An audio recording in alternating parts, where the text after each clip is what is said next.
Welcome to मीमांसा academy. ये lecture है मध्य प्रदेश सब इंस्पेक्टर 2025 के लिए। अभी हाल ही में आपका मध्य प्रदेश सब इंस्पेक्टर 2025 का सिलेबस चेंज हो चुका है और इस सिलेबस में होगा, पहले प्री होगा, ठीक है, फिर मेंस होगा। तो प्री और मेंस की दृष्टि से जो भी क्वेश्चन हो सकते हैं प्राचीन भारत से, जो मोस्ट इम्पोर्टेंट क्वेश्चन हो सकते हैं, उस इम्पोर्टेंट क्वेश्चन को इस सीरीज में लाया जाएगा। इसमें आपका एमसीक्यू फॉर्म में होगा, क्योंकि आपका जो एग्ज़ाम है वो भी एमसीक्यू फॉर्म में होने वाला है, तो आपको तैयारी एमसीक्यू फॉर्म में ही करना होगा, ठीक है। इस सीरीज में वो क्वेश्चन को इंक्लूड किया जा रहा है जो question UPSC, PSC, other state exam, MPSI में आ चुके हैं, ठीक है। तो यहाँ पे हम जो है क्वेश्चन प्लस उसके आंसर प्लस उसके अकॉर्डिंग जो भी डिस्कशन हो सकता है उसको इसमें एक्सप्लेन किया जाएगा। तो प्लीज़ पूरा लेक्चर वॉच करना। फर्स्ट क्वेश्चन है, सिंधु घाटी सभ्यता की खोज निकालने में जिन दो भारतीयों का नाम जुड़ा है वह है, ठीक है। तो सिंधु घाटी सभ्यता की खोज करने में जिन दो भारतीयों का नाम है उनका नाम है, एक है रखाल दास बनर्जी और एक है दयाराम साहनी।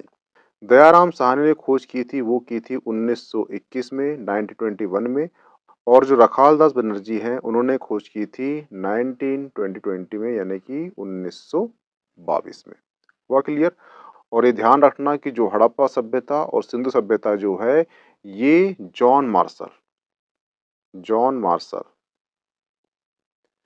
जॉन मार्शल के निर्देशन में इसका उत्खनन किया गया था। हुआ क्लियर?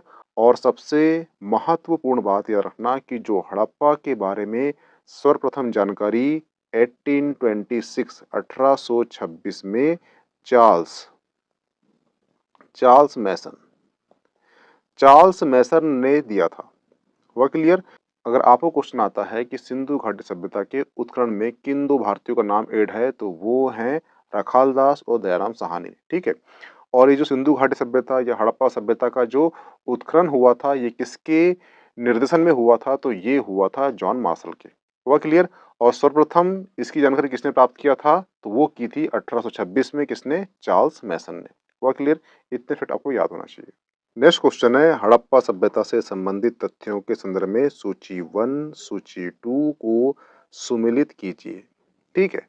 ये सूची 1 दी गई है, सूची 2 दी गई है। ये स्थल है और ये स्थल कहाँ-कहाँ पे हैं वर्तमान में, ये पूछ रहा है वो, ये कहाँ-कहाँ पर थे ये पूछ रहा है, ठीक है। ये समझने के लिए आपको समझना पड़ेगा, आपको पहले मैपिंग करना पड़ेगा आपको।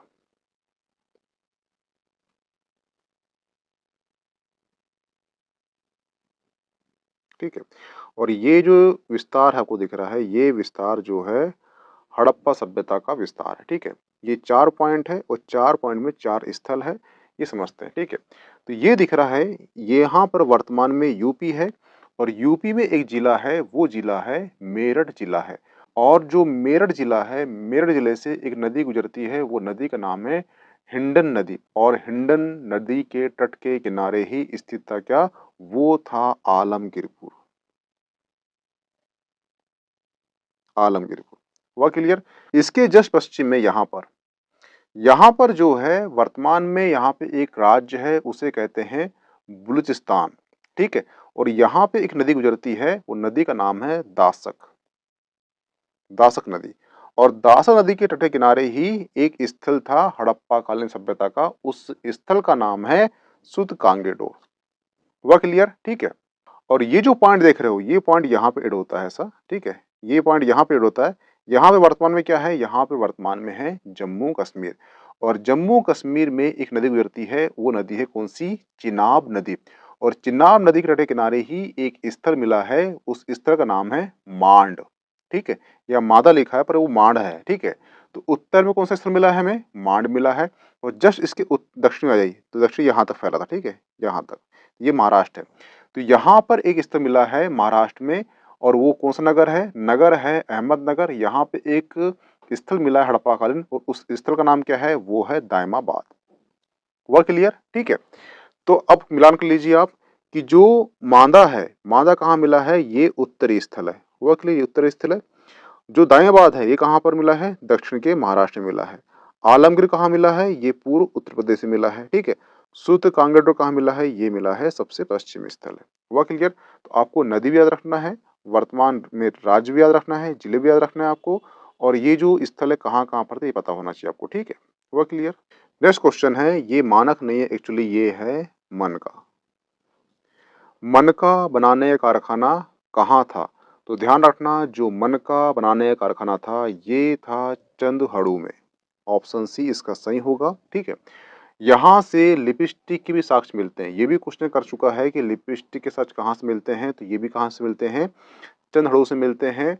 और चंदहड़ू से एक कुत्ते द्वारा बिल्ली का पीछा करते हुए चिन्ह भी प्राप्त हुआ है। ये भी क्वेश्चन कर चुका है कि कहाँ से कुत्ते द्वारा बिल्ली का पीछा करते हुए एक चिन्ह प्राप्त हुआ है, तो कहाँ से मिला है? वो मिला है चंदहड़ू से। नेक्स्ट क्वेश्चन है, सिंधु घाटी सभ्यता की लिपि क्या थी? तो ध्यान रखना जो सिंधु घाटी सभ्यता की लिपि ये भाव चित्रात्मक थी, इसे अभी तक पढ़ा नहीं जा सका है। इस प्रकार सिंधु सभ्यता की लिपि जो है क्या थी? यह अवचनीय थी। जब इसे पढ़ा नहीं गया है तो क्या हो गई है? यह अवचनीय हो गई है। सिंधु घाटी सभ्यता की लिपि को पढ़ा नहीं जा सका, इसलिए सिंधु घाटी को आद ऐतिहासिक काल की श्रेणी में रखा गया है। जिस इतिहास को आप पढ़ नहीं पाते उस इतिहास को आद ऐतिहासिक काल कहा जाता है। इसका आंसर क्या होगा? Option A. नेक्स्ट क्वेश्चन है, इनमें से कौन से वैदिक देवता पशुपति महादेव की हड़प्पा धार्मिक विधि से विकसित हुए हैं? तो ध्यान रखना जो रुद्र नामक वैदिक देवता पशुपति महादेव की हड़प्पा धार्मिक विधि से विकसित हुए हैं। वैदिक कालीन देवों में रुद्र जो रुद्र हैं ये अत्यंत उग्र या गुस्से वाले देवता थे।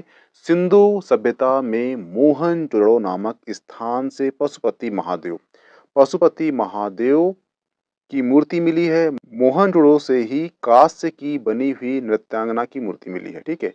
एक नृत्यांगना है उसकी मूर्ति मिली है जिसे डांसिंग गर्ल कहते हैं। ये डांसिंग गर्ल की जो मूर्ति मिली है कहाँ से मिली है? ये मोहनजोदड़ो से मिली है, तो ये भी ध्यान रखना। तो इसका आंसर क्या होगा? Option B Rudra. Next question है, एक्चुअली ये अमारी है। अमारी संस्कृति कहाँ पनपी है? तो ध्यान रखना जो सिंधु घाटी सभ्यता के निचले मैदान में सिंधु घाटी के निचले मैदानों में अमारी से मकानों के अवशेष मिले हैं।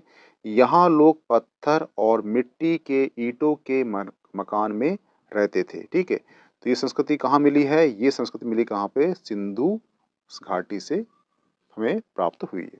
नेक्स्ट क्वेश्चन है, मोहनजोदड़ो का स्थानीय अर्थ क्या होता है? तो मोहनजोदड़ो का जो स्थानीय अर्थ है वो है मृत मनुष्यों का टीला। और ये ध्यान रखना कि जो मोहनजोदड़ो है इसे हम सिंधु के नखलिस्तान के नाम से भी जानते हैं। और जो मोहनजोदड़ो है इसकी जो खोज है 1922 में रखालदास बनर्जी ने की थी। हुआ क्लियर? इसका आंसर क्या होगा? ऑप्शन सी मृत मनुष्यों का टीला। नेक्स्ट क्वेश्चन है, हड़प्पा के भगना अवशेष पर सबसे पहले किसका ध्यान गया था? तो ध्यान रखना जो हड़प्पा के बारे में सर्वप्रथम जानकारी 1826 को चार्ल्स चार्ल्स मैसन चार्ल्स मैसर ने चार्ल्स मैसर ने दिया था। हड़प्पा वर्तमान में पाकिस्तान के पंजाब प्रांत में मोटागिरी जिले में अवस्थित है। और ये जो नदी कौन सी थी? यहाँ पे नदी है यहाँ पर कौन सी? रावी नदी के तट पे ये स्थित है। हड़प्पा का उत्खनन जो है 1921 में दयाराम साहनी ने जॉन मार्शल के निर्देशन में आरंभ की थी। तो ध्यान रखना। हुआ क्लियर ये? इसका आंसर क्या होगा? ऑप्शन ए चार्ल्स मैसन। ये वेरी वेरी आईएमपी क्वेश्चन है। नेक्स्ट क्वेश्चन है, सिंधु घाटी सभ्यता का गोदीबाड़ा लोथल कहाँ पर स्थित है? तो ध्यान रखना सिंधु घाटी सभ्यता का गोदीबाड़ा लोथल कहाँ पर? गुजरात में स्थित है। नाव के रुकने वाले स्थान को क्या कहते हैं? वो कहते हैं गोदी कहा जाता है। जहाँ पर नाव रुकती है इसे गोदी कहा जाता है।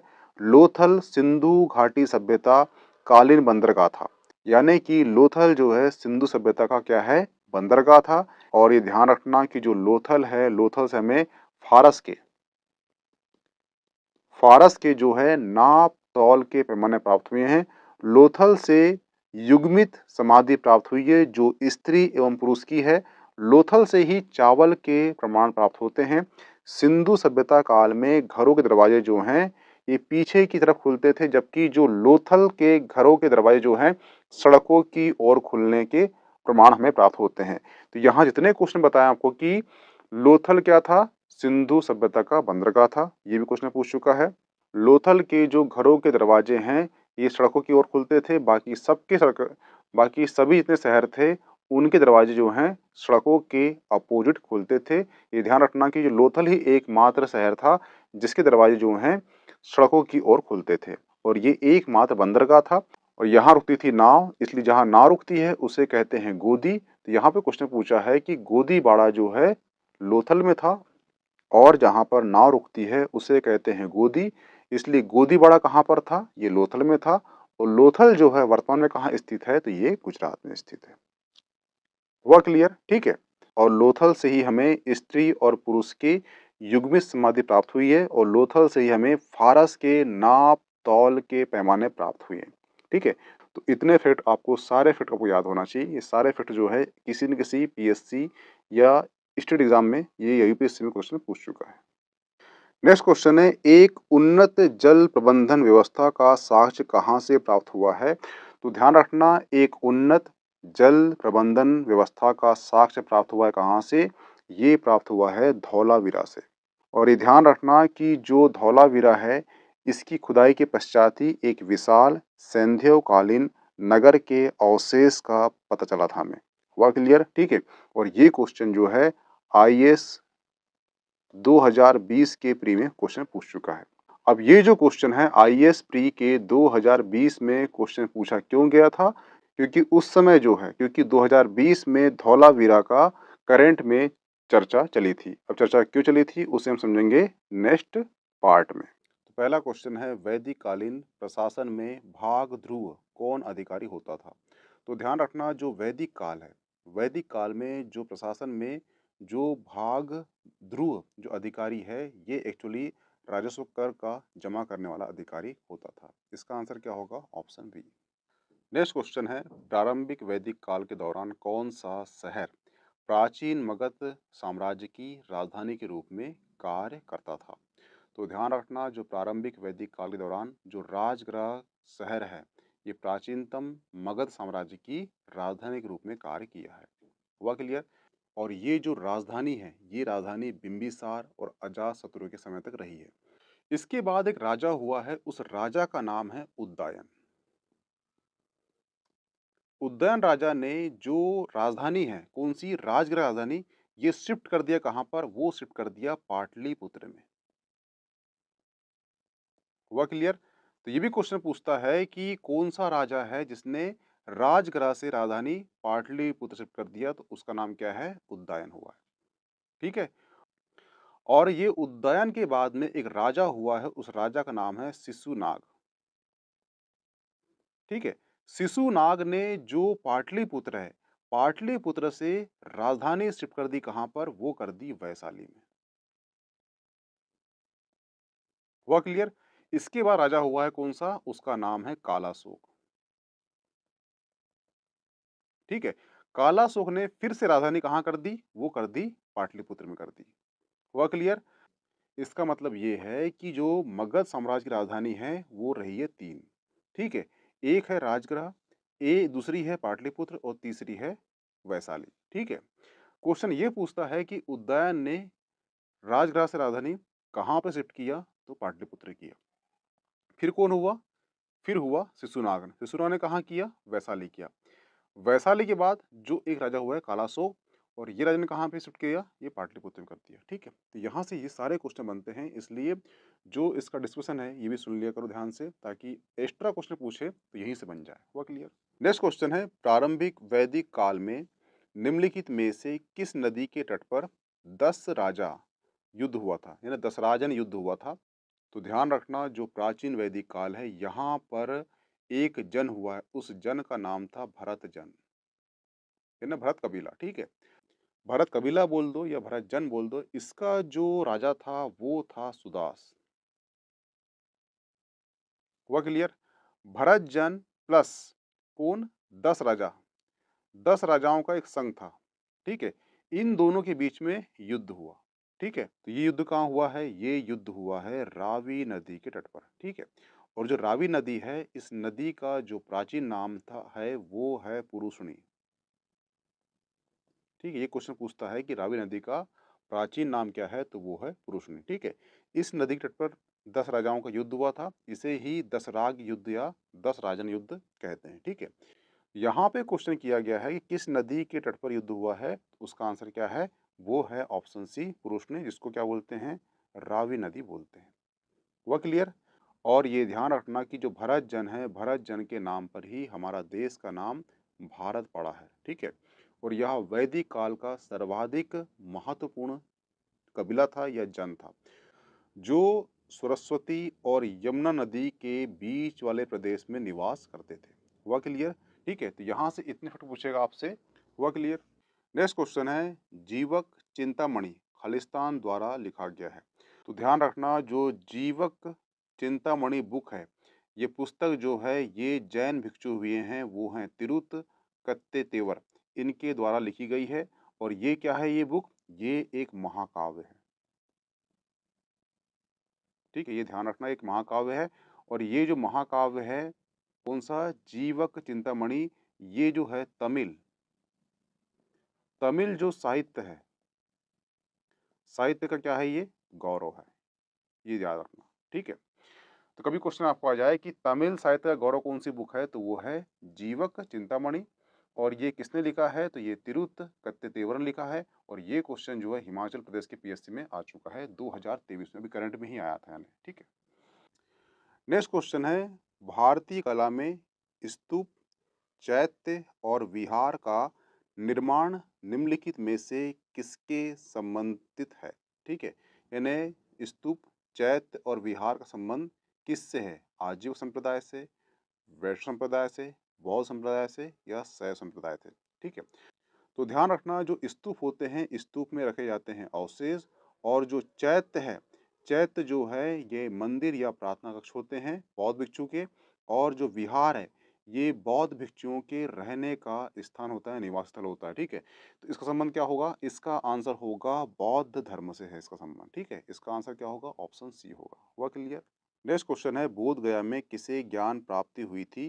तो ये क्वेश्चन हर किसी को पता होगा। ये क्वेश्चन बीपीएससी प्री 2021 में पूछ चुका है। इसका आंसर है ऑप्शन बी, गौतम बुद्ध को बोध गया में ज्ञान प्राप्त हुआ था। जो गौतम बुद्ध है, इनका जन्म हुआ था 563 ईसा पूर्व में। और ये कहाँ पे हुआ था? ये कपिलवस्तु के निकट में एक लुम्बिनी गांव है, वहाँ पर हुआ था। और जन्म के 7वें दिन ही इनकी जो माता थी, इनकी माता का देहांत हो जाता है। उनकी जो मौसी होती है, महा प्रजापति गौतमी ने इनका पालन पोषण किया। और इन्होंने 29 वर्ष की अवस्था में इन्होंने गृह त्याग दिया। और जो गृह त्यागा, इसे क्या बोलते हैं? इसे बोलते हैं महाभिनिष्क्रमण, ठीक है। तो ये क्वेश्चन पूछता है कि भगवान बुद्ध का जो गृह त्याग है, इसे क्या कहा जाता है? इसे कहा जाता है महाभिनिष्क्रमण, ठीक है। हुआ क्लियर? नेक्स्ट क्वेश्चन है, प्रथम बौद्ध संगति के अध्यक्ष कौन थे? तो ध्यान रखना, जो बौद्ध धर्म हुआ है, इसमें 4 संगति हुई है, ठीक है। जो पहली संगति हुई है, ये हुई है राजगृह में। दूसरी हुई है वैशाली में। तीसरी हुई है पाटलिपुत्र में। और चौथी हुई है कुंडल वन में। तो ये चारों के नाम पूछता है कहाँ कहाँ हुई है, ठीक है। और दूसरा पूछता है कि इसके अध्यक्ष कौन थे? तो पहले के अध्यक्ष कौन थे? तो वो थे महाकश्यप। दूसरे कौन थे? तो वो थे सभा कामिनी। तीसरे कौन थे? तो वो थे मोगली पुत्तिस्स। और जो चौथे हैं, उसके जो अध्यक्ष थे, वो थे वसुमित्र। और ये भी क्वेश्चन पूछता है कि ये जो चारों संगति है, किस किस काल में हुई थी? तो पहली संगति हुई थी अजातशत्रु के काल में। दूसरी हुई है कालाशोक के काल में। तीसरी हुई है अशोक के इसमें। और चौथी हुई है कनिष्क के इसमें, ठीक है। तो यहाँ पे क्वेश्चन क्या किया है उसने कि प्रथम बौद्ध संगति के अध्यक्ष कौन थे? इसका आंसर क्या होगा? जो प्रथम बौद्ध संगति है, ये राजगृह में हुई थी। और जो इसके अध्यक्ष थे, वो महाकश्यप थे। और शासन किसका था? वो था अजातशत्रु का। तो इसका आंसर क्या होगा? Option B, Mahakashyap. नेक्स्ट है, प्रथम बौद्ध महासभा कहाँ आयोजित हुई थी? देखना, मैं जस्ट इसके पहले ही बताया था कि जो प्रथम बौद्ध महासभा का आयोजन कहाँ हुआ था। तो जो प्रथम बौद्ध महासभा का आयोजन कहाँ हुआ था? वो हुआ था राजगृह में। हुआ क्लियर? और ये कब हुई थी? तो ये हुई थी 483 483 ईसा पूर्व में इसका आयोजन हुआ था। कहाँ पर? राजगिरा में। और इसके अध्यक्ष, जस्ट इसके पहले क्वेश्चन पूछा था, ठीक है, इसके अध्यक्ष कौन? महाकश्यप थे। और प्रथम बौद्ध संगति का जो आयोजन है ये अजातशत्रु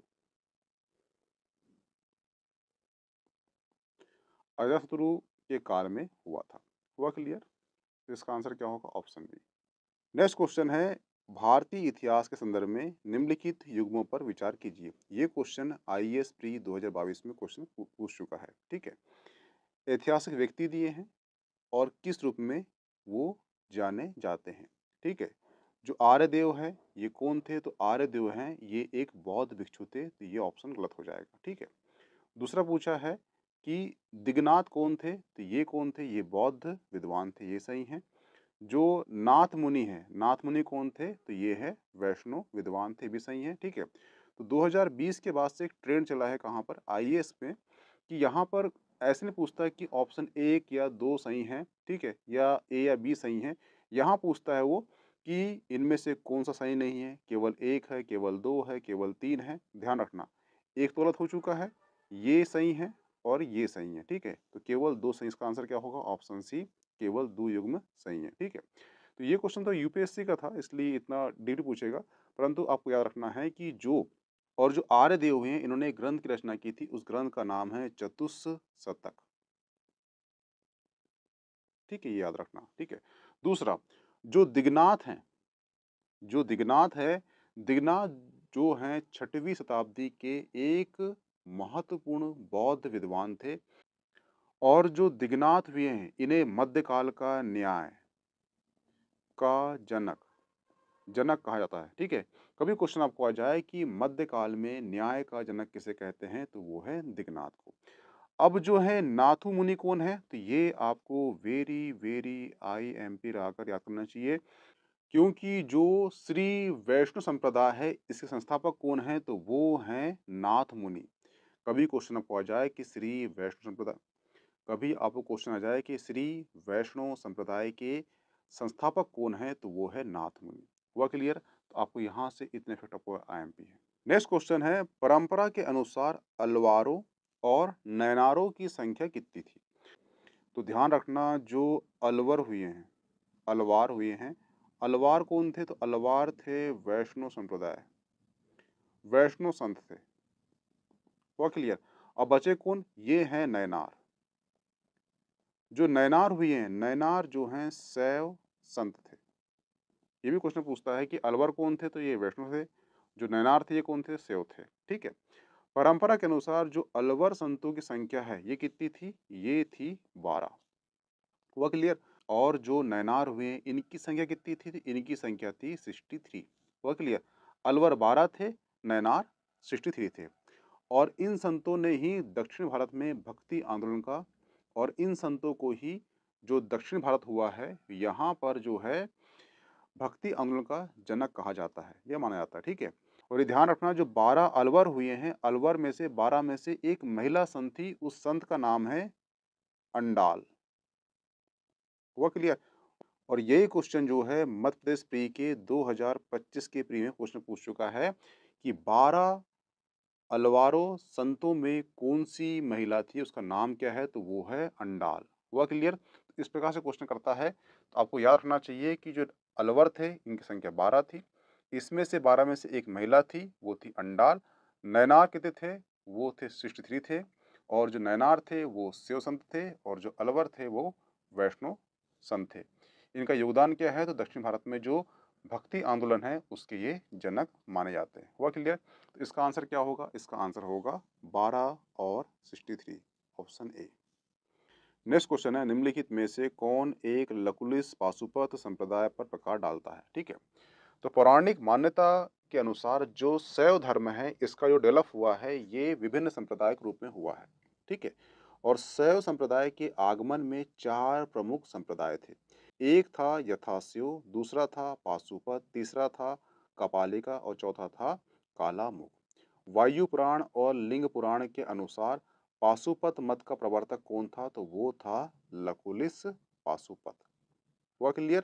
और कुषाण काल में एक शासक हुआ है, उस शासक का नाम है हुविस्क। हुविस्क के शासनकाल में मुद्रा मिली है और उस मुद्रा में लकुलिश संप्रदाय के बारे में हमें प्राचीनतम जानकारी प्राप्त होती है। हुआ क्लियर? और एक चंद्रगुप्त का मथुरा अभिलेख हुआ है। चंद्रगुप्त का एक मथुरा अभिलेख हुआ है। इस अभिलेख में भी इस संप्रदाय की हमें जानकारी प्राप्त होती है और एक हुए हैं एक कतिपय, एक बुक है, एक है कतिपय। कतिपय पुस्तक हुई किसकी? वो हुई है पाणिनि की।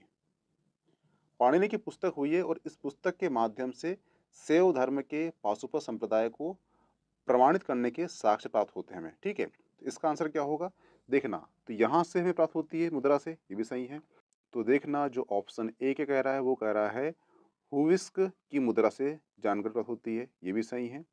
दूसरा बोल रहा है चंद्रगुप्त द्वितीय का जो मथुरा अभिलेख है, यहाँ से भी जानकारी प्राप्त होती है। और तीसरा है भवभूति मालती, इससे हमें जानकारी इसकी प्राप्त नहीं होती। चौथा है पाणिनि के अष्टाध्याय, ये भी गलत है।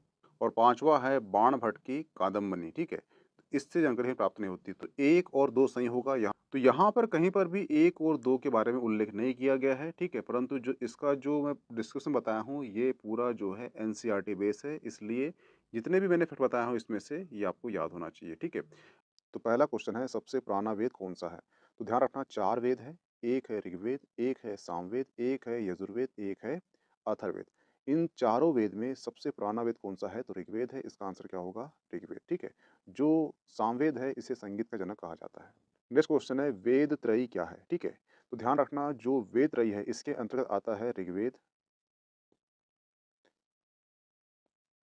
यजुर्वेद और एक आता है सामवेद। ठीक है, इसमें जो है अथर्ववेद को नहीं लिया गया है, वेद त्रयी कहा जाता है। और इन तीनों वेदों का जो ज्ञातक होता था उसे कहते थे त्रिवेदी। अभी जो आप सरनेम सुनते हो त्रिवेदी, ये यहीं से निकला हुआ है। इसका आंसर क्या होगा? ऑप्शन ए, 3 वेदों का समूह जिसमें ऋग्वेद, यजुर्वेद और सामवेद है। इसे वेद त्रयी या त्रयी कहा जाता है। नेक्स्ट क्वेश्चन है, सुमिलित कीजिए। ठीक है, तो यहाँ पे ये 4 वेद दिए गए हैं और चारों वेद में क्या-क्या होता है इसके बारे में बताया गया है। जो अथर्ववेद है, अथर्ववेद में दिया गया है औषधि संबंधी ज्ञान दिया गया है। जो ऋग्वेद है, ऋग्वेद में सारे मंत्र जो हैं ईश्वर की स्तुति के लिए ही मंत्र हैं। तो ईश्वर का जो महिमा मंडल कहाँ होता है? तो ये होता है ऋग्वेद में। जो यजुर्वेद है, यजुर्वेद में यज्ञ होता है और यज्ञ में हम जो अनाज को चढ़ाते हैं, ठीक है? इसकी विधि-विधान है, इसे बलि कहते हैं। तो ये क्या है? बलिदान विधि कहाँ दिया गया है? यजुर्वेद में दिया गया है। सामवेद जो है भारत के संगीत का जनक है, तो इसका आंसर क्या होगा? ए का 3, बी का 1, सी का 2, डी का 4। इसका आंसर क्या होगा? Option A. और ये जो क्वेश्चन है मध्य प्रदेश पीएससी ने पूछ चुका है। नेक्स्ट क्वेश्चन है सूची 1, सूची 2 को सम्मिलित कीजिए। तो यहाँ पे दिया गया है सूची, ठीक है? और ये दिए गए हैं ब्राह्मण। जो ऋग्वेद है, ऋग्वेद का जो ब्राह्मण है वो है ऐतरेय ब्राह्मण। जो सामवेद का ब्राह्मण है वो है पंचविच। जो अथर्ववेद का ब्राह्मण है वो है गोपद। और जो यजुर्वेद का ब्राह्मण है वो सप्तम ब्राह्मण है। यहाँ पे जो ये पीपीटी ऐड कर दिया है मैंने इमेज, जो ऋग्वेद का ब्राह्मण क्या है? वो है ऐतरेय। सामवेद का ब्राह्मण क्या है? वो है पंचविश। अथर्ववेद का ब्राह्मण क्या है? गोपद। यजुर्वेद का ब्राह्मण क्या है? वो है सतपथ। और ये क्वेश्चन अभी वर्तमान में मध्य प्रदेश पीएससी ने 2025 के प्री में पूछ चुका है वर्तमान में। ठीक है, हुआ क्लियर? इस प्रकार से क्वेश्चन आते हैं तो ये कुछ चारों वेद के चारों ब्राह्मण याद होना चाहिए। नेक्स्ट क्वेश्चन है, निम्नलिखित में से कौन सा ब्राह्मण ग्रंथ ऋग्वेद से संबंधित है? ठीक है, तो जस्ट इसके पहले बता चुका हूँ आपको कि जो ब्राह्मण ग्रंथ है ऋग्वेद का वो कौन सा है? तो वो है ऐतरेय ब्राह्मण। हुआ क्लियर? ठीक है, जो ब्राह्मण ग्रंथ है इसमें यज्ञ और उनके अनुष्ठानों की विधि विधान के संबंध में जानकारी दी जाती है। ऐतरेय ब्राह्मण और एक है कौशिकी ब्राह्मण। कौशिकी ब्राह्मण, ठीक है, ये ब्राह्मण भी जो है किसका है? ये भी ऋग्वेद का है। ठीक है, अब वो कौशिकी ब्राह्मण आए या फिर ऐतरेय ब्राह्मण आए, ये दोनों किसके ब्राह्मण हैं? ये दोनों ऋग्वेद के ब्राह्मण हैं। ठीक है, एक है पंचविश और एक है टांडव ब्राह्मण। ये दोनों ब्राह्मण जो है सामवेद से संबंधित है। और जो सतपथ ब्राह्मण है ये यजुर्वेद का ब्राह्मण है। ठीक है, और जो गोपद है ये अथर्ववेद का ब्राह्मण है। ये सारे ब्राह्मण आपको याद होना चाहिए। इसके जस्ट पहले जो क्वेश्चन आया था उसमें मैंने लिस्ट बता दी है, वो लिस्ट आपको याद होना चाहिए। ठीक है, नेक्स्ट क्वेश्चन है, भारत के किस स्थान की खुदाई में लोहे धातु के प्रचलन के प्राचीनतम प्रमाण मिलते हैं? ठीक है, तो ध्यान रखना, एक है अहिछत्रत, एक है अतरंजी खेड़ा और एक है मथुरा, रोपड़, श्रावस्ती, कांपिल्य आदि स्थलों से खुदाई में लोह युगीन संस्कृति के अवशेष में प्राप्त होते हैं। और जो अतरंजी खिड़ा है, इनमें जो अतरंजी खिड़ा है, इनमें लोह धातु के मल और धातु शोधन के प्रयुक्त होने वाली जानकारी या भट्टी हमें प्राप्त होती है। ठीक है? तो ये संकेत मिलता है यहाँ से भट्टी से कि जो लोह धातु को गलाने का कार्य स्थान रूप से कहाँ होता था, वो होता था अतरंजी खिड़ा में। इसका आंसर क्या होगा? वो होगा ऑप्शन बी, अतरंजी खिड़ा। ये क्वेश्चन उत्तर प्रदेश पीएससी ने पूछ चुका है। नेक्स्ट क्वेश्चन है, उपनिषद पुस्तक है, तो ध्यान रखना 4 वेद थे और 4 वेद काफ़ी कठिन थे। कठिन होने के कारण ही इसे किया गया सरल। ठीक है? परंतु क्या हुआ, 6th सेंचुरी बीसी आई, 6वीं शताब्दी आई और यहाँ पे क्या हुआ, कृषि कृषि का जो उत्पादन है, उत्पादन जो है अतिरेक हुआ, यानी बहुत अधिक हो गया। जब उत्पादन अधिक हो गया तो सिंपल सी बात है, आपका पेट रहेगा भरा। तो आप क्या करोगे, आप करोगे चिंतन करोगे। ठीक है? चिंतन कैसा करोगे कि आत्मा क्या है, मृत्यु क्या है, जन्म क्या है, ठीक है, मैं कौन हूँ, इन सभी का आप चिंतन करोगे और उसके लिए आप एक बुक में लिखोगे। ठीक है? और यहाँ पे जो चिंतन हुआ है वो एक्चुअली चारों वेद के आधार पर ही हुआ है। ठीक है? तो ये वेदों क्या हुआ, ये अंतिम रूप हुआ। कौन सा? आत्मा क्या है, जन्म क्या है। तो यहाँ पे सब क्या हुई है, फिलोसॉफिकल बातें हुई, यानी दार्शनिक बातें हुई है और इसी को ही क्या बोलते हैं, वेदांत बोलते हैं। इसी को क्या बोलते हैं, उपनिषद बोलते हैं। तो ये है इसकी दार्शनिक व्याख्या है। तो पुस्तक क्या है, दर्शन पर आधारित है। हुआ क्लियर? इसका आंसर क्या होगा, ऑप्शन बी होगा। नेक्स्ट क्वेश्चन है, नचिकेता आख्यान का उल्लेख मिलता है। तो ध्यान रखना, जो नचिकेता हुए हैं एक ब्राह्मण के पुत्र थे और ये ब्राह्मण जो थे, इनके पिता एक बार दान कर रहे थे, पर दान वो वस्तु कर रहे थे जो वस्तु का उपयोग नहीं है। तो जो नचिकेता है, उन्होंने कहा कि आप वो वस्तु को दान क्यों कर रहे हो जिसका उपयोग नहीं है, आप वो वस्तु को दान करो जिसका उपयोग हो। तो इस प्रकार से जो नचिकेता है, कि जो पिता हैं वो गुस्सा हो जाते हैं और नचिकेता लास्ट में बोलते हैं कि तुम मुझे किसे दान दोगे। तो नचिकेता के पिता कहते हैं नचिकेता को, मैं तुम्हें मृत्यु को दान दूंगा। और इस प्रकार नचिकेता जो है यमराज के पास चले जाते हैं और यमराज से मिलने के लिए 3 दिन बैठे रहते हैं। यमराज बोलता है कि आप चले जाइए, ठीक है, परंतु ये मानते नहीं है और ये बोलते हैं कि तुम जाने का क्या लोगे, तो ये बोलते हैं मुझे 3 प्रश्नों के उत्तर चाहिए। उसमें से एक प्रश्न होता है मृत्यु का। ठीक है? और जो यमराज है, यमराज नचिकेता को मृत्यु का जो व्याख्या देते हैं कि मृत्यु क्या है। तो यहाँ पर जो है यमराज जो है आत्मा के बारे में उल्लेख करते हैं और यमराज जो यहाँ पर आत्मा के बारे में उल्लेख करते हैं, वही सेम उल्लेख गीता में गीता में श्री कृष्ण करते हैं। ठीक है? तो गीता में श्री कृष्ण ने क्या बोले हैं आत्मा को? आत्मा को बोले हैं परमात्मा। और यहाँ पर भी क्या बोला गया, आत्मा को परमात्मा बोला गया है। ठीक है? क्या बोला गया है? आत्मा। परमात्मा का मतलब होता है कि ऐसी आत्मा इस जिसके ऊपर कोई भी अज्ञान का आवरण ना हो, उसे कहते हैं परमात्मा। हुआ क्लियर? ठीक है? और यही क्वेश्चन अभी वर्तमान में मध्य प्रदेश सेट हुआ था। ठीक है? सेट हुआ था, वहाँ क्वेश्चन पूछ लिया था कि जो कंठोपनिषद है, कंठोपनिषद में आत्मा को क्या कहा गया है?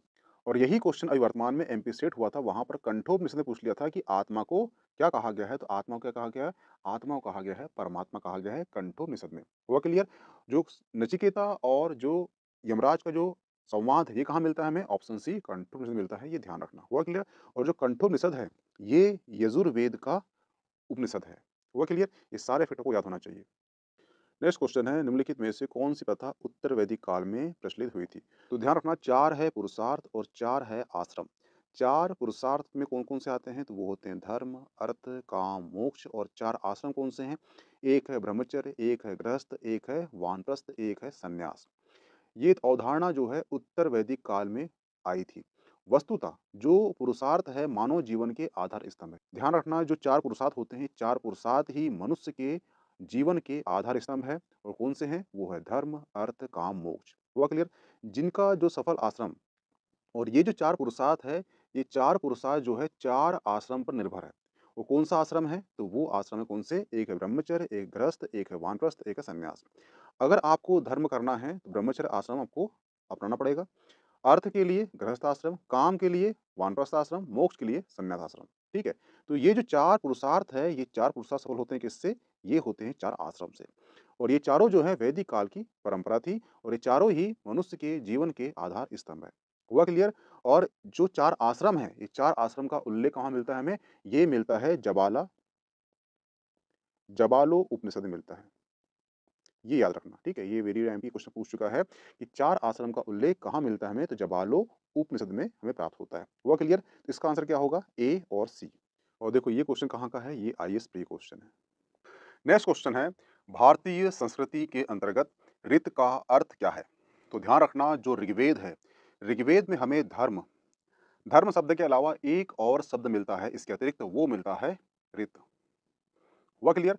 सभी देवताओं का संबंध ऋत से है।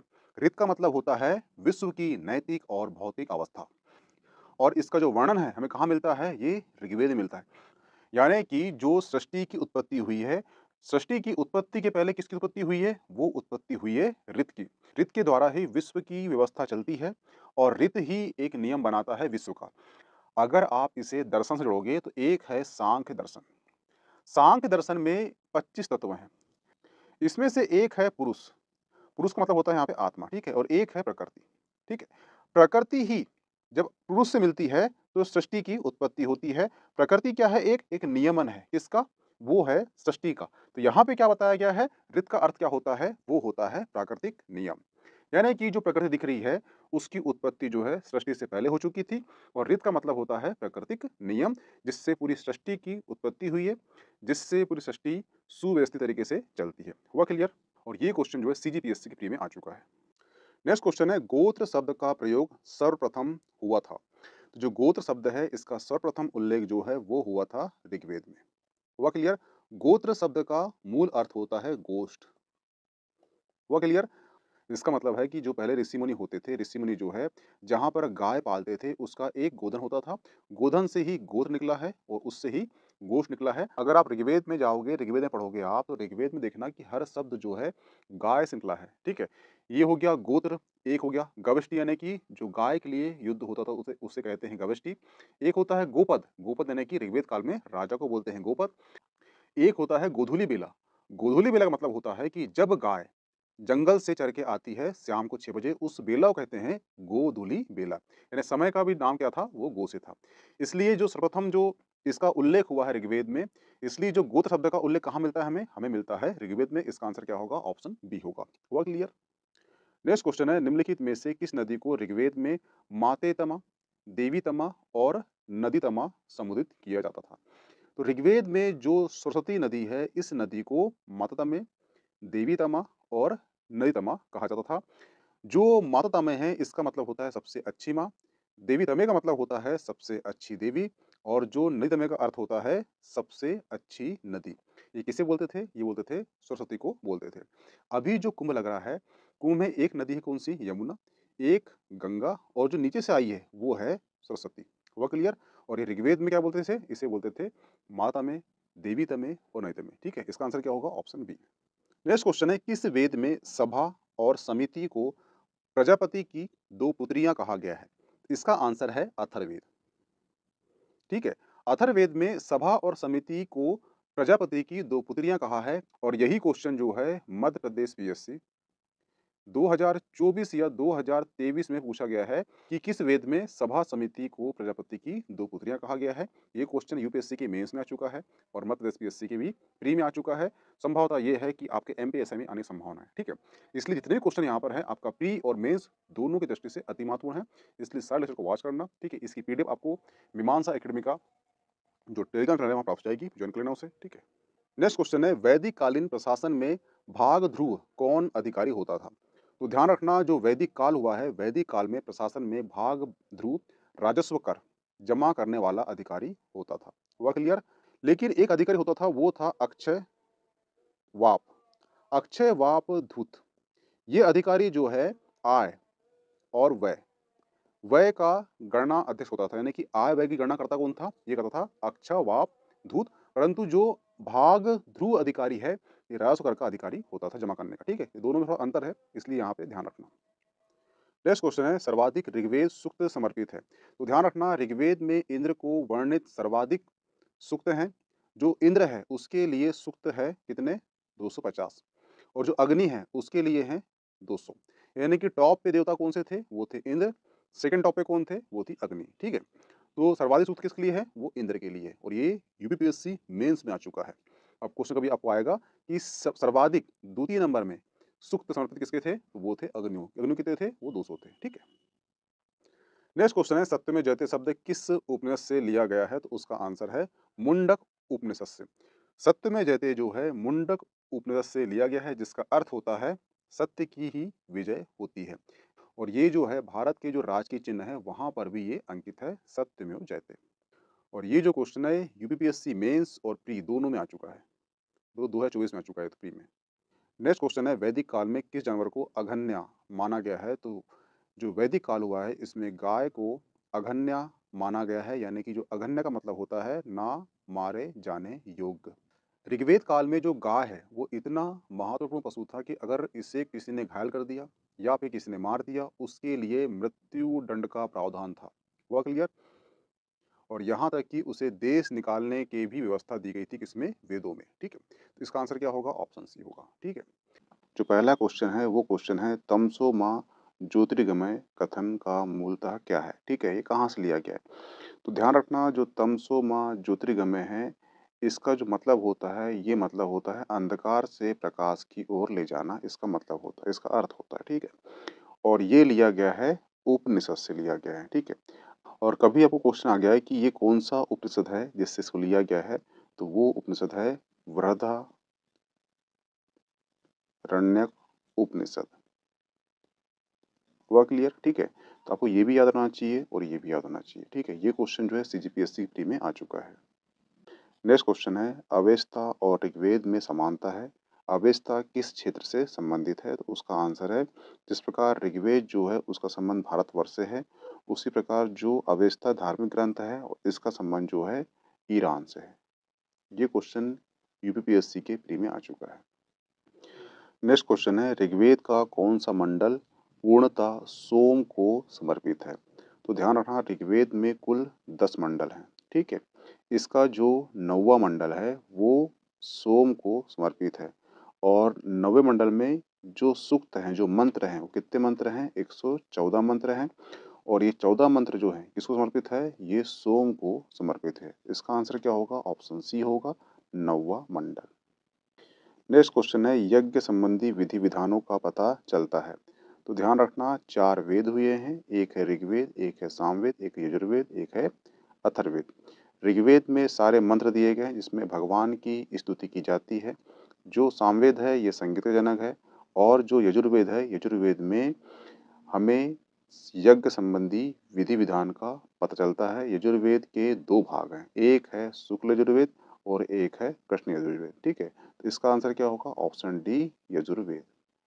नेक्स्ट क्वेश्चन, निम्नलिखित में से वैदिक साहित्य का सही क्रम क्या है? ठीक है, तो सबसे पहले क्या आया है? सबसे पहले आया है वैदिक साहित्य आया है। ठीक है, उसके बाद आया है ब्राह्मण, उसके बाद अरण्यक, उसके बाद उपनिषद। ठीक है, इसे याद रखना, एक हो गया वैदिक साहित्य हो गया। ठीक है, वैदिक साहित्य के बाद क्या हुआ है? ब्राह्मण आए हैं। ठीक है, ब्राह्मण के बाद अरण्यक आए हैं, फिर उपनिषद आए हैं। ठीक है, इसका एक लेक्चर डला है मेरा कि ये सीक्वेंस में कैसे कैसे आए, इनका डेवलप कैसे हुआ, इनका विकास कैसे हुआ, वो प्लेलिस्ट डला है, तो उससे आप वॉच कर लेना, तो आपको समझ में आएगा कि ऋग्वेद, वेद, सामवेद, ये सब क्या है। अलग अलग लेक्चर बने हैं इसके, ऋग्वेद का अलग बना है, अथर्ववेद का अलग बना है। तो ये अपने काल में इसका विकास कैसे हुआ, ये क्रम क्या है, ये आपको समझ में आएगा। तो इसका आंसर क्या है? ऑप्शन ए, वैदिक साहित्य, ब्राह्मण, आरण्यक, उपनिषद। नेक्स्ट क्वेश्चन है, महाभारत काल में महानदी का नाम क्या था? तो ध्यान रखना, जो महाभारत काल है इसमें महानदी का नाम था, वो था चित्रोत्पला। क्या था? चित्रोत्पला था। ठीक है, और ये जो महानदी हुई है, इस महानदी का उल्लेख जो है महाभारत के जो भीष्म पर्व है, भीष्म पर्व है, वहाँ पे इसका उल्लेख प्राप्त होता है। ठीक है, भीष्म पर्व में जो है एक और चीज मिलती है, वो मिलती है हमें गीता। जो भगवान श्री कृष्ण ने गीता गाई है, वो गीता का उल्लेख कहाँ मिलता है हमें? महाभारत के भीष्म पर्व में मिलता है। और जो महानदी का ही उल्लेख कहाँ मिलता है हमें? हमें भीष्म पर्व में मिलता है। ठीक है, तो इसका आंसर क्या होगा? यहाँ पे कहीं पर भी चित्रोत्पला नाम नहीं लिखा गया है। इसका आंसर क्या होगा? ऑप्शन ई, इनमें से कोई नहीं। ठीक है, तो आपको ये भी कंटेंट याद होना चाहिए, और ये भी कंटेंट याद होना चाहिए, और ये भी याद होना चाहिए। ठीक है, नेक्स्ट क्वेश्चन है, निम्नलिखित में से कौन सी प्रथा उत्तर वैदिक काल में प्रचलित हुई थी? ठीक है, तो ध्यान रखना, जो उत्तर वैदिक काल में 2 चीज का डेवलप हुआ था, विकास हुआ था। एक है धर्म, अर्थ, काम, मोक्ष। ठीक है, परंतु धर्म की प्राप्ति कैसे होगी? आपको ब्रह्मचर्य पालन करके। अर्थ की प्राप्ति कैसे होगी? गृहस्थ आश्रम जाकर। ठीक है, काम की प्राप्ति कैसे होगी? वानप्रस्थ जाकर। मोक्ष प्राप्ति कैसे होगी? संन्यास लेकर। ठीक है, तो ये दोनों जो ये 4 पुरुषार्थ है और ये 4 आश्रम है। ठीक है, 4 पुरुषार्थ को आप 4 आश्रम के द्वारा ही प्राप्त कर सकते हो। तो इसका आंसर होगा ए प्लस सी होगा। ठीक है, और ध्यान रखना जो 4 आश्रम का उल्लेख है, ये एक उपनिषद है, उसका नाम है जबालो उपनिषद। जबालो उपनिषद में पहली बार 4 आश्रम का उल्लेख किया गया है। तो ये भी क्वेश्चन जो है क्वेश्चन पूछ चुका है, तो ये भी ध्यान रखना। नेक्स्ट क्वेश्चन है भारतीय संस्कृति के अंतर्गत ऋत का अर्थ क्या होता है? तो ध्यान रखना ऋग्वेद में धर्म के अतिरिक्त एक शब्द और मिलता है और वो शब्द है ऋत। हुआ क्लियर? सभी देवताओं का संबंध ऋत से है। ऋत का मतलब होता है कि इस विश्व की नैतिक व्यवस्था, ठीक है, और इस नैतिक व्यवस्था के अंतर्गत ही सृष्टि या प्रकृति बनी है। यानी जब प्रकृति नहीं थी, प्रकृति के पहले क्या थी? एक व्यवस्था थी, उसे ऋत कहा गया है। तो ऋत के माध्यम से ही प्रकृति का जन्म हुआ है।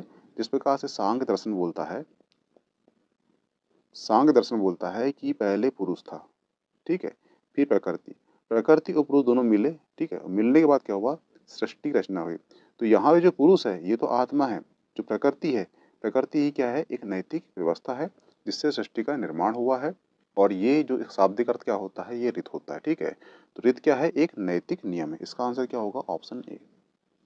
नेक्स्ट क्वेश्चन है महाभारत मूलतः किस रूप में जानी जाती थी? तो ध्यान रखना जब महाभारत का जो प्रारंभिक काल था, जब उसकी रचना हुई थी, तब उसमें श्लोक थे 8,800। हुआ क्लियर? और जब इसमें 8,800 श्लोक थे, तब इसका नाम था जय संहिता, ठीक है। इसके बाद क्या हुआ? महाभारत का दूसरा संस्करण आया, उसका नाम था भारत। हुआ क्लियर? और इसमें श्लोक की संख्या थी 24,000, ठीक है। और वर्तमान महाभारत में 1,00,000 श्लोक है और इसका नाम क्या है? इसका नाम है महाभारत। हुआ क्लियर? ठीक है। तो इस प्रकार से इसका जो क्या पूछा है इसने, महाभारत का मूलतः रूप क्या है? तो मूलतः रूप क्या था? जब 8,800 श्लोक थे तो उसका नाम था जय संहिता। हुआ क्लियर? और जब इसमें 1,00,000 श्लोक हो जाते हैं तो इसका नाम हो जाता है महाभारत। जब इसमें 24,000 श्लोक हो जाते हैं तो इसका नाम हो जाता है भारत। हुआ क्लियर? ये ध्यान रखना। नेक्स्ट क्वेश्चन है बोगोचकोई महत्वपूर्ण क्यों है? तो ध्यान रखना जो एशिया माइनर स्थित बोगोचकोई अभिलेख से 14वीं शताब्दी ईसा पूर्व के अभिलेख में ऋग्वेद काल के देवता इंद्र, अरुण, मित्र और नातस्य का उल्लेख मिलता है। इससे ज्ञात होता है कि वैदिक काल ईरान से होकर भारत में आया था। तो इसका आंसर क्या होगा? Option B. यहाँ से प्राप्त होता है अभिलेखों में वैदिक देवताओं का नाम उल्लेखित है, ठीक है। इसका ऑप्शन क्या होगा? बी आंसर सही होगा। नेक्स्ट क्वेश्चन है ऋग्वेद काल में निष्क शब्द का प्रयोग एक आभूषण के रूप में होता था, किंतु परिवर्तित काल में इसका उपयोग किस अर्थ में हुआ है? तो ध्यान रखना जो ऋग्वेद काल में जो सोने के हार को निक्स कहा जाता था, जो सोने का हार होता था उसे निक्स कहा जाता था, लेकिन उसके जो बाद के काल आए उस काल में इसका उपयोग जो है विनिमय विनिमय के रूप में होने लगा। यानी इसका अर्थ क्या हुआ? इसका रूप होने लगा सिक्के के रूप में, इसका यूज होने लगा। इसने पूछा क्या है? परिवर्तित काल में इसका उपयोग किस अर्थ में होता था? तो इसका उपयोग सिक्के के रूप में होता था, क्योंकि वहां पे हम उसका उपयोग विनिमय के रूप में करते थे। हुआ क्लियर? तो इसका आंसर क्या होगा? Option D. नेक्स्ट क्वेश्चन है ऋग्वेदिक पणि किस वर्ग के नागरिक होते थे? ठीक है, तो ऋग्वेद काल में जो पणि वर्ग था ये एक्चुअली व्यापारी वर्ग था। हुआ क्लियर? ये यूपीएससी के प्री में आ चुका है, ठीक है। और इसके पहले 2019 में मध्य प्रदेश पीएससी में क्वेश्चन पूछ चुका है, ठीक है। नेक्स्ट क्वेश्चन है वैदिक कालीन सभा, ठीक है। तो हमें जो वैदिक काल में दो संस्था मिलती है, ठीक है, एक का नाम होता है सभा और एक का नाम होता है समिति। सभा और समिति जो है राजा पर निरंकुशता पर नियंत्रण रखती थी। सभा जो है कुलीन या वृद्ध मनुष्यों की संस्था थी, जिसमें उच्च कुल में उत्पन्न व्यक्ति ही भाग ले सकते थे। तो इसका आंसर क्या होगा? ऑप्शन सी, मंत्री परिषद। नेक्स्ट क्वेश्चन है किस वेद में सभा और समिति को प्रजापति की दो पुत्रियां कहा गया है? तो इसका आंसर क्या होगा? ऑप्शन डी, अथर्ववेद में सभा और समिति को दो पुत्री कहा गया है प्रजापति की, ठीक है। ये क्वेश्चन यूपीपीएससी में पूछ चुका है प्री में, और ये क्वेश्चन जो है मध्य प्रदेश पीएससी में 2023 या 2024 में क्वेश्चन पूछ चुका है, ठीक है। नेक्स्ट क्वेश्चन है ऋग्वेद जनसभा जो न्यायिक कार्यों से संबंधित थी। तो ध्यान रखना, जो ऋग्वेद में 3 सभा मिलती है, एक का नाम होता है सभा, एक का नाम होता है समिति और एक का नाम होता है विदत, ठीक है। ये 3 सभा मिलती है और ये तीनों सभा जो है जनतांत्रिक संस्था होती है। इन संस्थाओं में जो सभा होती है, ये सभा न्यायिक कार्यों से संबंधित होती है। ऋग्वेद में सभा का 8 बार, जो ऋग्वेद है, ऋग्वेद में सभा का 8 बार उल्लेख मिलता है। तो आपको ये भी याद रखना है कि ऋग्वेद में सभा का उल्लेख कितने बार होता है, तो 8 बार होता है। इसका आंसर क्या होगा? इसका आंसर होगा ऑप्शन ए, क्योंकि इसने पूछा है जो न्यायिक कार्यों से संबंधित थी और जो सभा है ये ऋग्वेद में न्यायिक कार्यों से संबंधित थी और ऋग्वेद में ही इसका उल्लेख 8 बार हुआ है। इसका आंसर क्या होगा? ऑप्शन ए होगा। नेक्स्ट क्वेश्चन है ऋग्वेद धर्म था। तो ऋग्वेद में हमें जो धर्म दिखता है वो एक्चुअली बहुदेववाद दिखता है, लेकिन जो आर्य थे वे विभिन्न देवताओं के अस्तित्व में विश्वास रखते थे। और जो ऋग्वेद है या वैदिक देवता थे, इसमें 3 प्रकार के देवता थे। एक थे आकाश, ठीक है, एक थे पृथ्वी और एक थे अंतरिक्ष देवता। ये 3 प्रकार के देवता थे, लेकिन जब ऋषि इन तीनों में से किसी की भी स्तुति करते थे तो उसे सर्वश्रेष्ठ देवता कहते थे और इसी को ही एकेयवाद कहा गया है। और इसके अलावा ऋग्वेद में एक वाक्य मिलता है, वो है एकम सत विप्रा बहुधा विदंती।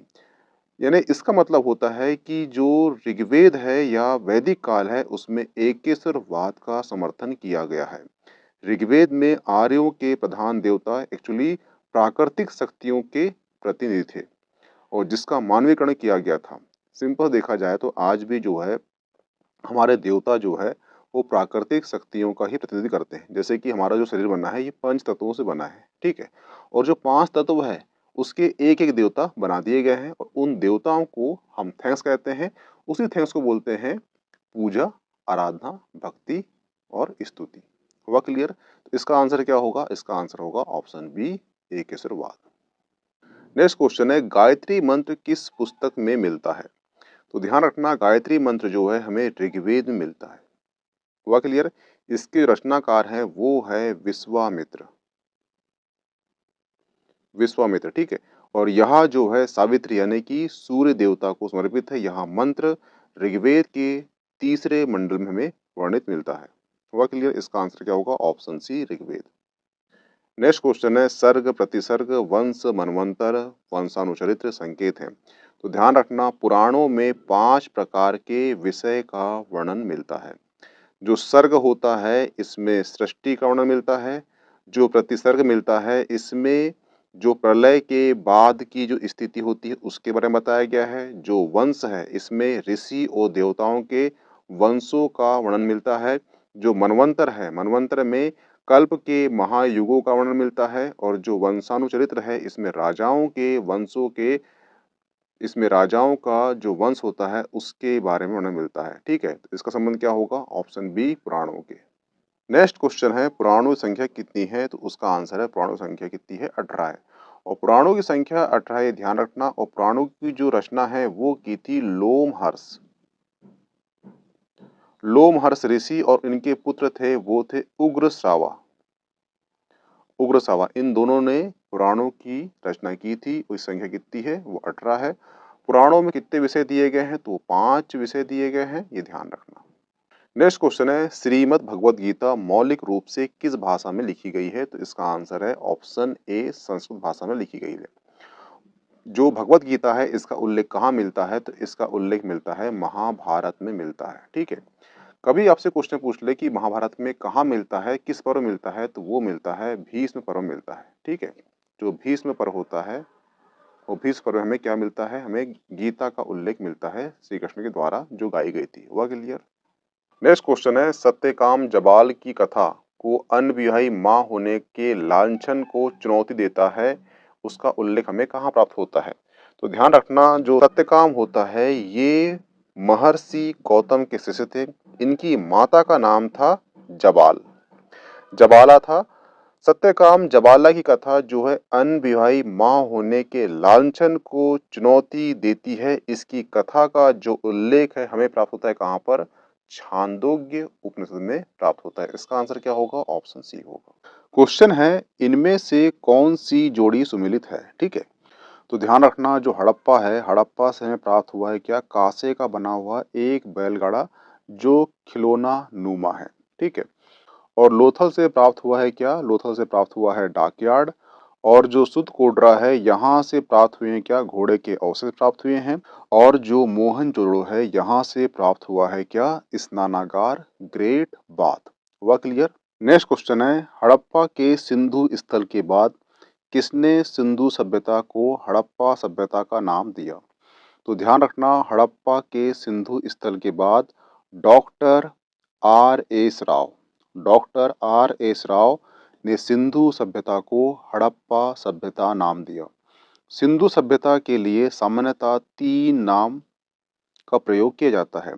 एक नाम कौन सा है? तो वो है सिंधु सभ्यता, दूसरा नाम है सिंधु घाटी की सभ्यता और तीसरा नाम है हड़प्पा सभ्यता।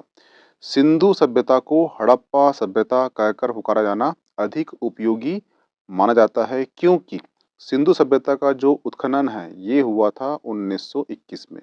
ठीक है, और 1921 में ही सर्वप्रथम हड़प्पा नामक स्थान से यह आरंभ हुई थी। इसलिए सिंधु घाटी सभ्यता या सिंधु सभ्यता को हड़प्पा सभ्यता कहा जाना अधिक उचित माना जाता है। तो इसका आंसर क्या होगा? Option B, doctor R S Sharma. हुआ क्लियर? नेक्स्ट क्वेश्चन है, प्रथम धातु निर्मित नर्तकी की मूर्ति कहाँ से प्राप्त हुई है? ठीक है, तो जो प्रथम निर्मित जो नर्तकी है उसकी जो मूर्ति है ये हमें प्राप्त होती है कहाँ से? मोहनजोदड़ो से प्राप्त होती है। मोहनजोदड़ो से प्राप्त इमारतों में अन्नागार सबसे बड़ा इमारत है। जो अन्नागार है जिसे ग्रेट बाथ कहा जाता है ये सबसे बड़ा स्थल है।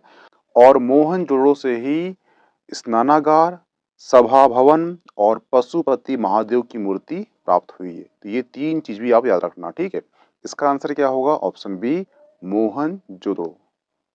नेक्स्ट क्वेश्चन है, धौलावीरा जिस राज्य में स्थित है वह राज्य कौन सा है?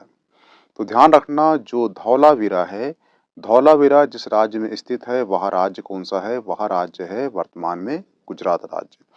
धौलावीरा वर्तमान समय में गुजरात राज्य में एक कच्छ जिला है वहाँ पर स्थित है। जो गुजरात का जो कच्छ जिला है वहाँ पर ये स्थित है।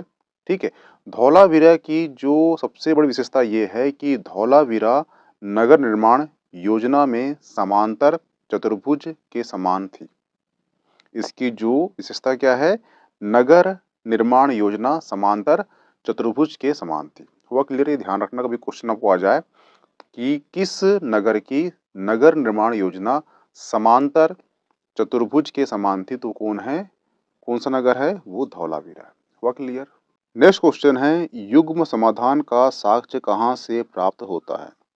तो ध्यान रखना, जो युग्म समाधान का साक्ष्य हमें कहाँ से प्राप्त होता है? ये मिलता है कहाँ से?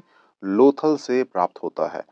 लोथल से युग्मित समाधि प्राप्त हुई है जिसमें स्त्री और पुरुष दोनों को साथ साथ दफनाया गया था। लोथल सिंधु सभ्यता कालीन एक बंदरगाह था और यहाँ से हमें फारस के माप तौल के पैमाने प्राप्त होते हैं, तो ये भी ध्यान रखना। नेक्स्ट क्वेश्चन है, हड़प्पा सभ्यता संबंधित है।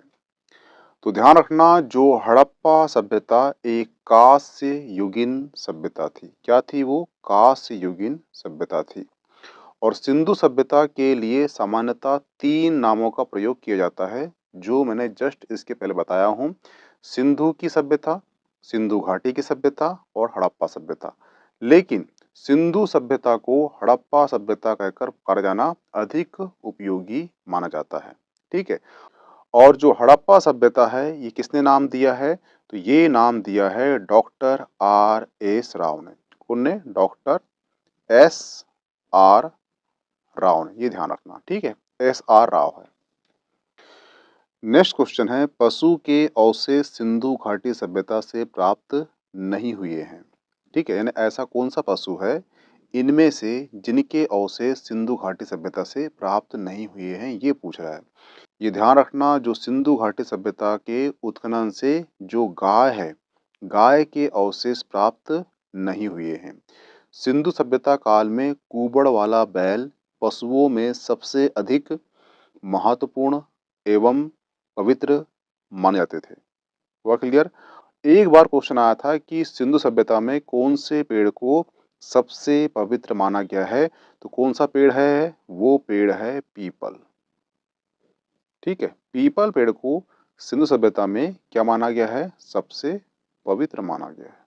नेक्स्ट है सुमिलित कीजिए। ठीक है, तो ये जो है हड़प्पा कालीन या सिंधु सभ्यता कालीन जो है नगर दिए गए हैं, उन नगरों में कौन कौन सी चीजें प्राप्त हुई है, या वहाँ पे कौन कौन से कब्रिस्तान, गोदी, ठीक है, मूर्ति, जुतोवा के प्राप्त हुआ है, ये पूछ रहा है। ठीक है, तो यहाँ पे ध्यान रखना कि जो हड़प्पा जो नगर था, यहाँ से हमें क्या प्राप्त हुआ है? यहाँ से प्राप्त हुआ है कब्रिस्तान R37। हुआ क्लियर? तो ये स्पष्ट हो जाता है कि जो हड़प्पा सभ्यता थी, ये हड़प्पा नगर था, वहाँ पर मृतकों को दफनाने की एक प्रथा प्रचलित थी। कहाँ पर? हड़प्पा से प्राप्त हुआ ये। दूसरा है लोथल शहर। जो लोथल नगर था, यहाँ पर ईंट की बनी हुई एक विशाल दीवार मिली है ऐसी। ठीक है, तो एक हुए हैं कौन? राव महादेव। ठीक है, जो राव महादेव है, उन्होंने क्या कहा है इसे? इसे कहा है जहाजों की गोदी। ठीक है, जो गोदी है, गोदी उसे कहते हैं जहां पर जहाज आकर रुकते हैं, गोदी कहा गया है। ठीक है, और मैं आपको बता चुका हूं कि जो हड़प्पा सभ्यता या सिंधु सभ्यता क्या था, लोथल एक बंदरगाह था। हुआ क्लियर? और तीसरा है कालीबंगा। कालीबंगा के बाहर एक जुते हुए खेत के साक्ष्य मिले हमें। क्या मिले हैं? जुता हुआ खेत के साक्ष्य कहाँ से मिले हैं? ये कालीबंगा से प्राप्त हुए हैं। और जो मोहनजोदड़ो है, मोहनजोदड़ो से हमें प्राप्त हुई है क्या? एक स्त्री की मूर्ति मिली है जिसे देवी कहा गया है। ठीक है, तो इतने सारे फैक्ट आपके लिए एग्जाम पॉइंट ऑफ से किसी भी यूपीएससी, किसी भी एसपीएससी या किसी वनडे एग्जाम में पूछ चुका है, तो सभी यहाँ से जो पॉइंट है ये महत्वपूर्ण है, तो प्लीज नोट डाउन कर लेना इसे। नेक्स्ट क्वेश्चन है सुमिलित कीजिए। ठीक है, ये है हड़प्पा कालीन नगर, और वहाँ पे जो विशेषता पाई गई है, स्टेशिपिस कहाँ पाया गया, पतन कहाँ पाया गया, हल्के चिन्ह कहाँ मिले हैं, ग्रेट बात कहाँ था, ये पूछ रहा है। ठीक है, तो ध्यान रखना, जो मोहनजोदड़ो है, मोहनजोदड़ो से हमें क्या प्राप्त हुआ है? मोहनजोदड़ो से प्राप्त हुआ है हमें क्या? ग्रेट बात, जिसे स्नानागार कहा गया है। जो हड़प्पा है, हड़प्पा से हमें क्या प्राप्त हुआ है? Statue of priest. Statue of priest कहाँ से प्राप्त हुआ है? ये प्राप्त हुआ है हमें कहाँ से? हड़प्पा से। और जो कालीबंगा है, कालीबंगा से प्राप्त क्या हुआ है? ये प्राप्त हुआ है हल्के चिन्ह। और जो लोथल है, लोथल क्या था? एक बंदरगाह था, जहाँ पे एक बड़ी दीवार मिली है जो ईंट की थी। तो जो राव महादेव थे, उन्होंने इसे संभवतः क्या बोला है कि यहाँ पर ये जहाजों की गोदी है, यानी कि जहाज जहाँ आकर रुकते हैं उसे गोदी कहा जाता है, यानी कि ये क्या था? एक बंदरगाह था। पहला क्वेश्चन है, निम्नलिखित में से कौन सा एक मृद भांड प्रतिरूप नहीं है? क्या बोला यहाँ पर? नहीं है। ठीक है, तो ध्यान रखना, जो मिट्टी के बर्तन होते हैं उसे कहते हैं मृद भांड कहते हैं। और जो मृद भांड है, ये संस्कृति, विकास और अध्ययन और अतीत के पुनर्निर्माण में महत्वपूर्ण भूमिका निभाई है, इसलिए ये क्वेश्चन यहाँ पूछा है उसने। ठीक है, जैसे आप देखना कि आपके घरों में जो अम्मा थी, अपनी नानी थी, उनके हाथ के बर्तन कुछ और हैं, वर्तमान में बर्तन कुछ और हो चुके हैं, यानी बर्तन आपके विकास का क्रम बताते हैं। और जो मृदभांड है, इनका जो निर्माण शुरू होता है, ये निर्माण शुरू होता है किससे? नव पाषाण काल से। ये ध्यान रखना। हुआ क्लियर? और इनका विकास का क्रम जो है वर्तमान तक चल रहा है। तो जो मृदभांड है, ये 4 प्रकार के पाए गए हैं। ठीक है, एक है गैरिक मृदभांड OCP, ये दिया गया है। एक है काले लाल मृदभांड BRW, ये भी दिया गया है। एक है चित्रित धूसर मृदभांड PGW, और ये भी दिया गया है, ये दिया नहीं गया है, ठीक है। एक है उत्तरी काले चमकीले पॉलिश मृदभांड NBP, NBP ये दिया गया, ठीक है। परंतु ऑप्शन बी जो है CCE ये नहीं दिया गया है, यहाँ पे उसने नहीं पूछा है, इसका आंसर क्या होगा, ऑप्शन बी होगा। हुआ क्लियर? तो आपको चारों जो प्रकार है ये आपको याद होना चाहिए। हुआ क्लियर? नेक्स्ट क्वेश्चन है, प्राचीन भारतीय मृदभांड के बारे में निम्नलिखित में से कौन सा एक कथन सही है? ठीक है, ये सही है पूछ रहा है। तो जो ऑप्शन ए है, ऑप्शन ए कह रहा है कि उत्तरी कृष्ण उपयुक्त मृदभांड NBPW उस प्रकार के मृदभांड का निर्दिष्ट करता है जो 6वीं यानी 600वीं ईसा पूर्व भारत में पुरातत्व स्थलों से मिलते हैं, ठीक है। तो ध्यान रखना, जो उत्तरी कृष्ण मृदभांड है, ये मृदभांड जो है 6वीं शताब्दी यानी कि जो 6वीं ईसा पूर्व है, इसमें हमें ये प्राप्त होते हैं। और ध्यान रखना, जो बुद्ध काल है, बुद्ध काल भी इसी वक्त का है, कौन सा, 6वीं शताब्दी का। और जो बुद्ध काल के विशिष्ट मृदभांड में से क्या है, तो वो है कृष्ण उपर्युक्त मृदभांड। हुआ क्लियर? सामान्यतः जो उत्तरी कृष्ण मृदभांड है, ये काले पॉलिश के बर्तन होते थे। कभी कभी इन्हें काले पॉलिश के बर्तन भी कहा जाता है। और ये जो मृदभांड है, ये मृदभांड जो है द्वितीय नगरीकरण के प्रारंभ की सूचना मिलती है यहाँ से। कभी क्वेश्चन आपको आ जाए कि ऐसे कौन से मृदभांड है जिससे द्वितीय नगरीकरण की जानकारी प्राप्त होती है, तो वो है उत्तरी कृष्ण उपर्युक्त मृदभांड। हुआ क्लियर? तो इसका ऑप्शन ए ही सही होगा। नेक्स्ट क्वेश्चन है, सूची 1 और सूची 2 को सुमिलित कीजिए, ठीक है। सूची 1 है पुरातात्विक स्थल है और सूची 2 है वर्तमान स्थल, यानी कि वो स्थल जो पहले कुछ और थे, वर्तमान में वो कौन से स्थल कहलाते हैं, ठीक है। तो जो नेवासा है, जो नेवासा है, नेवासा कहाँ पर है वर्तमान में, ये है महाराष्ट्र में। हुआ क्लियर? और जो ईसमपुर है, और जो ईसमपुर है, ईसमपुर कहाँ पर है, तो ये कर्नाटक में है। जो डिडवाना है, ये कहाँ पर है, तो ये राजस्थान में है, ठीक है। और जो गुडियामा गुफा है, ये कहाँ पर है, तो ये तमिलनाडु में, ठीक है। आप ध्यान कर लीजिएगा, ये चारों स्थल जो है वर्तमान के स्थल कई स्टेट एग्जाम में पूछ चुका है, MPSI में पूछ चुका है, इसलिए ध्यान से इन चारों स्थलों को याद कर लेना।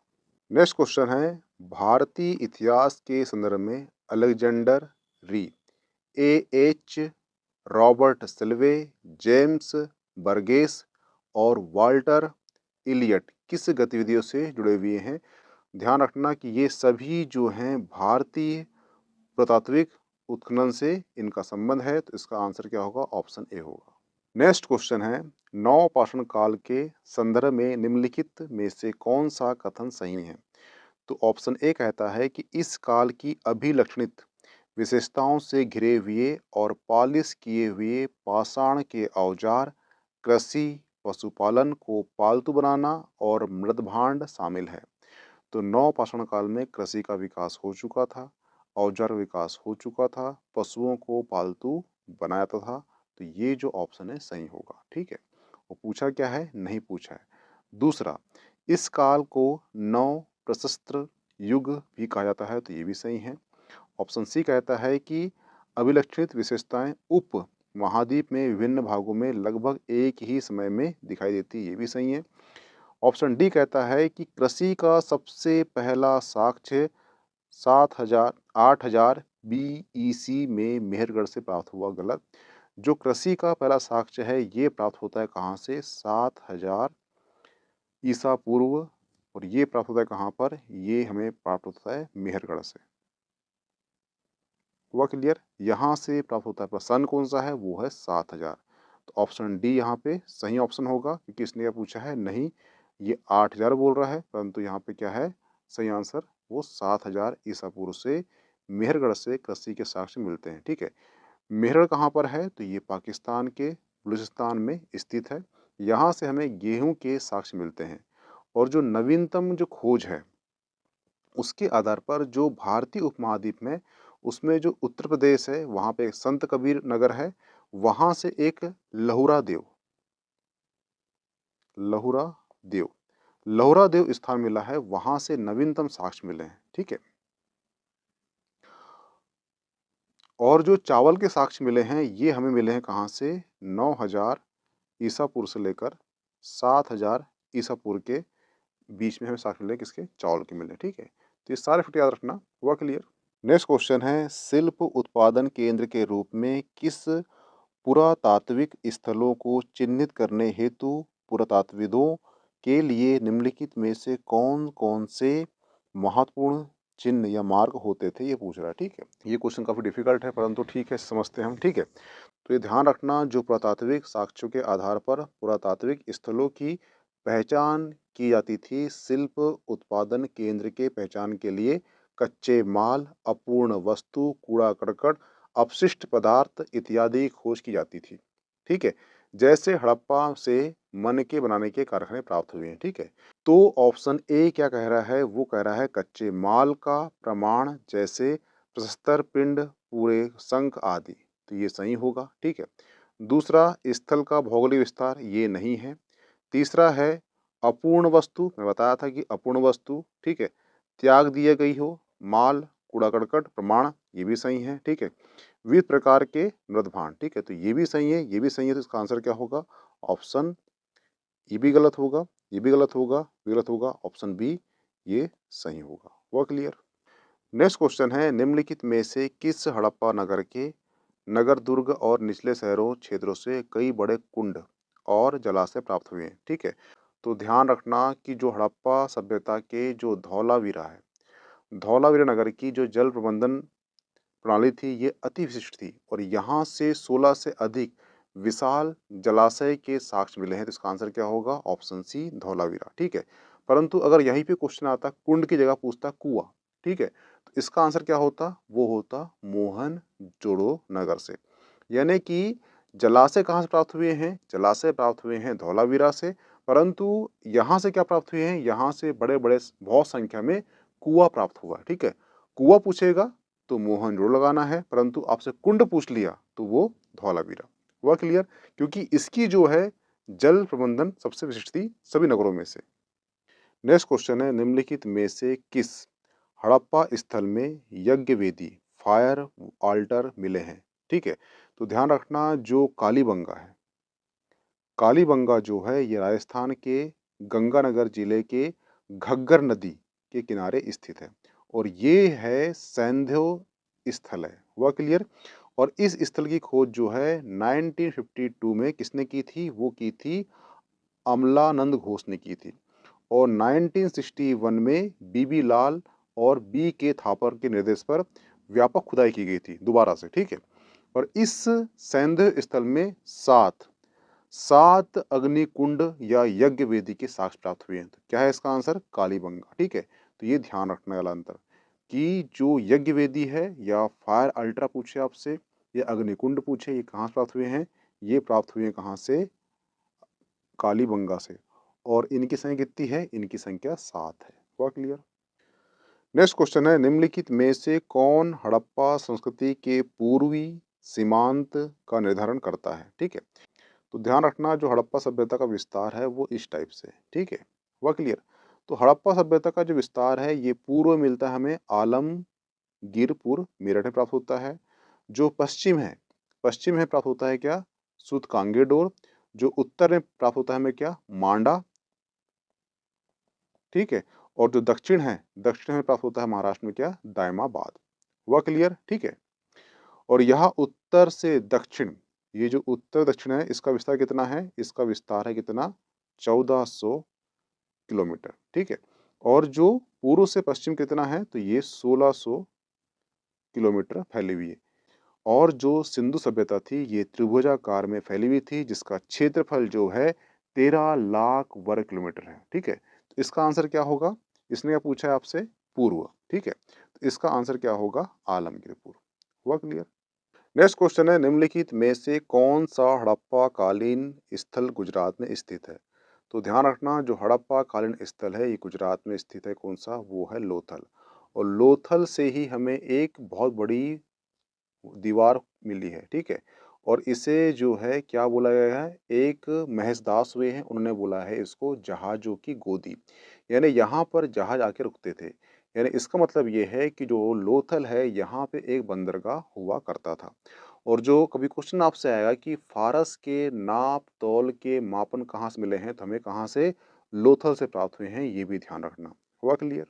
नेक्स्ट क्वेश्चन है सिंधु घाटी की सभ्यता के लिए पुरा स्थल से नाव के चित्र या मॉडल प्राप्त हुए हैं, ठीक है? तो मैं अभी जस्ट इसके पहले क्वेश्चन बता चुका हूँ कि जो एक एक वॉल मिली बड़ी-सी, ठीक है? उसे एक महज़ दास है, उन्होंने क्या बोले हैं इसको जहाज़ों की गोदी। यानी जहाँ पर जहाज़ आके रुकते थे, उसे जहाज़ों की गोदी कहा जाता है। और ये कहाँ से प्राप्त हुए हैं? तो ये लोथल से प्राप्त हुए हैं। हुआ क्लियर? और जो मोहनजोदड़ो है, यहाँ से नाव की आकृति और मोहर प्राप्त हुई है। लोथल से नाव का टोरा लोथल से नाव का टेराकोटा प्राप्त हुआ है। नाव की आकृति वाले मोहरे टेराकोटा सिंधु घाटी सभ्यता से समुद्री व्यापार पर प्रकाश डालते हैं। यानी इसका संबंध ये है कि ये जो साक्ष्य मिले हैं इससे उस समय समुद्री व्यापार हुआ करता था, इसका संबंध ये है, ठीक है? जो लोथल है, लोथल को गोदीवाड़ा भी कहा जाता है क्योंकि यहाँ से गोदीवाड़ा के साक्ष्य मिले हैं, बताया था आपको जहाज़ों की गोदी जहाँ पे जहाज़ आके रुकते हैं, ठीक है? और लोथल क्या था? लोथल एक बंदरगाह था उस समय का, ठीक है? इसका आंसर क्या होगा? ऑप्शन सी होगा।